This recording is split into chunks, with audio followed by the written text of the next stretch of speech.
What's up, guys? It is your evocative, provocative, talkative host EJ here. Welcome to a special edition of The Press. Now, this is going to be a very special episode. See, I was saving this for car rant, just like I had about my existing characters and the burden they placed on Captain Marvel. But this one's going to be a little bit different. I was saving it for the car, like I said, but it is such a beautiful day outside. 59 degrees was the high today. It got absolutely wonderful. It's still nice and warm. So I'm going on a walk and I'm going to talk to you guys about what I have in store for you today. And that is the subject of what is colloquially known as Buffy speak, because it was pioneered by Joss Whedon's Buffy the Vampire Slayer. Now, for those of you who don't know, Buffy speak is like where everything is like super dumbed down, and I'm not an expert, but it's like when you take everything and make it sound really down to earth and just use really like simple words, and everything is like snippy and sarcastic, and like nothing is genuine, because obviously genuine people are so cool and we just want to be just like them. So with that in mind, I need to clean my mouth out with soap. With that in mind, let's jump right in. So, I've got a couple problems with it. The first is obviously it's just annoying. I'm just tired of hearing it. I'm just tired of listening to every single stinking character in the world having these sarcastic quip-offs. You know, you can't have a serious conversation anymore because Buffy speak is so endemic in creative fiction. It's just crazy. And it's gotten to the point that it's invaded regular speech. We can't have sincere, genuine conversations anymore because everything's got to be funny. Everything's got to be sarcastic. We're all the worst versions of Spider-Man now because we've all got to have a joke for everything. You can't sit down and take something seriously. And I know people who know me personally are going to be like, EJ, what the heck? You can't say that because you've got a joke for everything. Yeah, but you've got a point. The difference is my jokes aren't said in like this teen voice where everything ends in a question mark, because I can't appear like I know anything. So, obviously, again, big problem, it's everywhere. Everyone is quipping back and forth at each other. This hill got taller the further I got up it. Everyone is just having a blast, except for me. And it's ridiculous. It's starting to pervade everyday speech. It's this Valley Girl tone. It's disgusting. There's no commitment in what you're saying. There's no confidence. You know, nobody owns their words anymore because using this Joss Whedon style of dialogue means you don't have to commit, because you can just say, well, I was being sarcastic. No, you were being non-committal.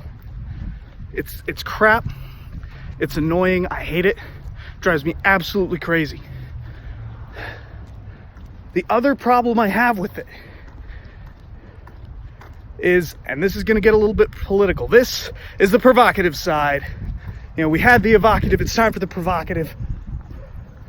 It's everywhere on Twitter.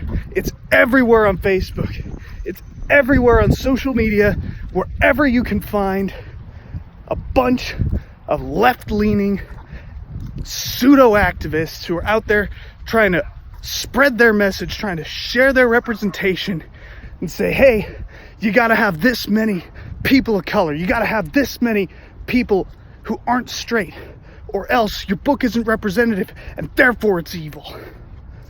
You know, you could advocate for the worst things possible, but if there's a black man and if there's a lesbian in it, it's fine. But we're not going to say it outright, you know? We can't actively just endorse dropping quality and dropping morals for the favor of representation. So we got to just, you know, be non-committal and be super snide.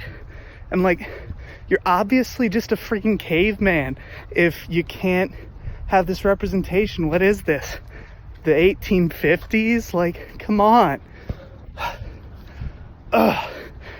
I need the soap again. So, gosh dang, this hill. I am out of shape. This winter has done some terrible things to me.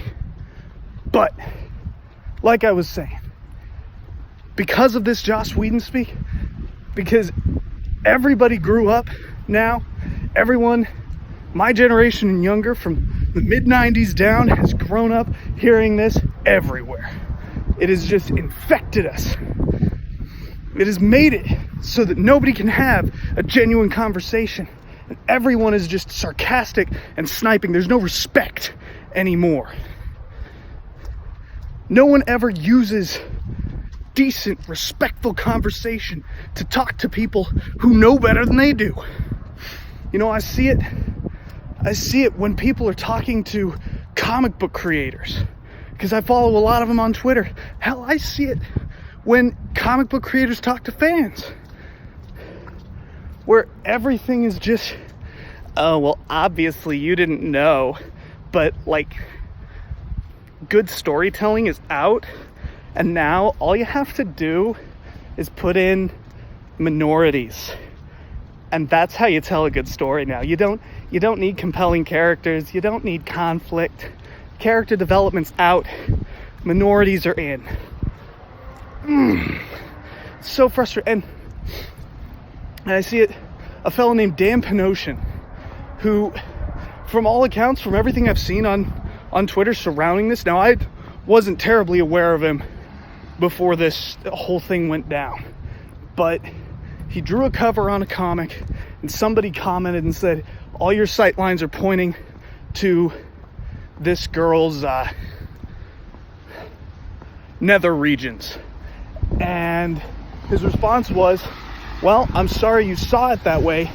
Here's the sight lines I actually drew into the cover, and this is where everything's actually pointing. It's pointing to her face.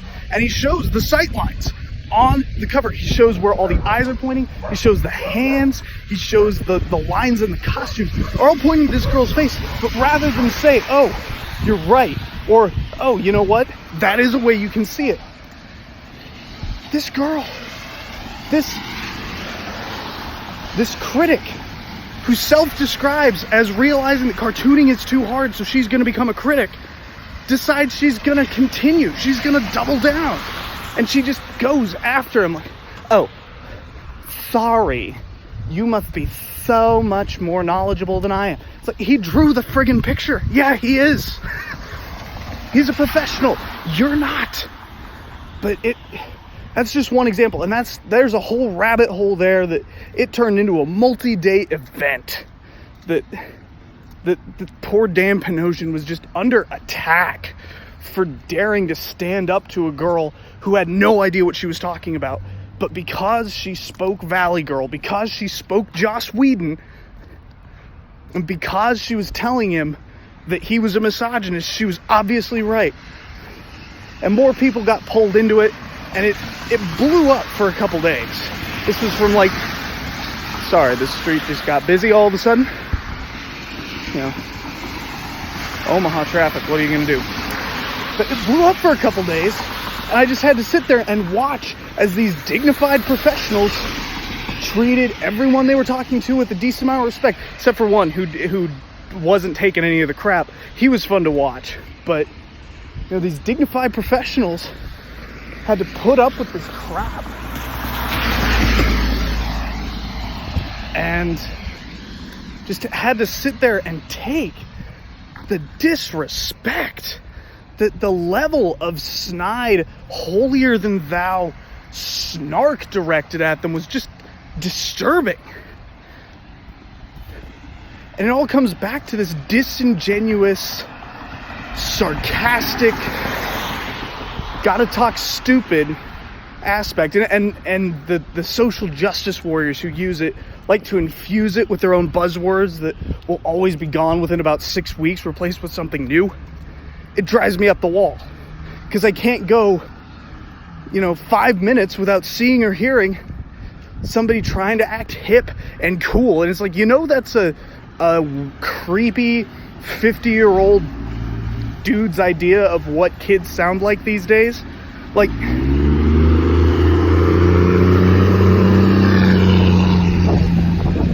that was a heck of a can on that truck. And it wasn't lifted. It just had big knobby tires and a big can on the back. I can respect that. But like, the people who use this, they don't realize this is what the old folks think the kids sound like. That's what that is. And you're proving them right. It's a self-fulfilling prophecy, and that's the crazy thing. But anyway, this traffic is just getting too crazy. Like, I can't go 15 seconds without somebody's car driving by and blowing a bunch of exhaust in my face. So I'm going to go ahead and cut it off there. I just had to get that off my chest. I had to express myself.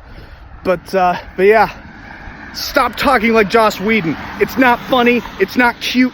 People have been doing it for 30 years. You sound like an old man's impression of a young kid now. Cut it out.